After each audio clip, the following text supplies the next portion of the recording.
ఇప్పుడు జీవితానికి ఏదైనా అర్థం ఉందా అనే నీ ప్రశ్న గురించి చెబుతాను. దానిని గురించి నీకు కొంత అవగాహన ఏర్పడటానికే నేనొక పద్యాన్ని ఇక్కడ ఉదహరిస్తాను. జీవితం అంటే జీవచైతన్యం. నిర్జీవ హృదయం కలవారికి దుర్దశే ప్రాప్తిస్తుంది. దాని కవితాభావం ఏమైనప్పటికీ నేనిచ్చిన ఈ క్రింది వివరణతో నా అభిప్రాయం స్పష్టమవుతుంది. జీవచైతన్యం అంటే ఏమిటి? అది హృదయంతో జీవించటం. అది ఎటువంటి జీవితం అవుతుంది? నీ హృదయాన్ని మరొకరికి అర్పించుకో, అప్పుడు మిగిలి ఉండేది కేవలం జీవితమే అని నేను ఒక్క మాటలో చెప్పవచ్చు. జీవితం అనే పదాన్ని గురించి తరచి తరచి ఆలోచిస్తే జీవనంతో సంబంధాన్ని కలదే జీవితం అనే నిర్ణయానికి వస్తావు.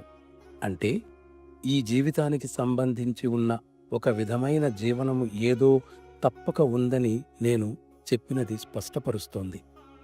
ఆ విధంగానే ఈ జీవితం ఏ జీవనంతో సంబంధం కలిగి ఉండాలని కోరుకుంటుందో అది శాశ్వతమైనది, నాశనము లేనిది అని స్పష్టమవుతోంది. మనం మన జీవితాన్ని ఆ జీవితంలో లయం చేసినట్లయితే అప్పుడు అది నిజమైన జీవితం అవుతుంది.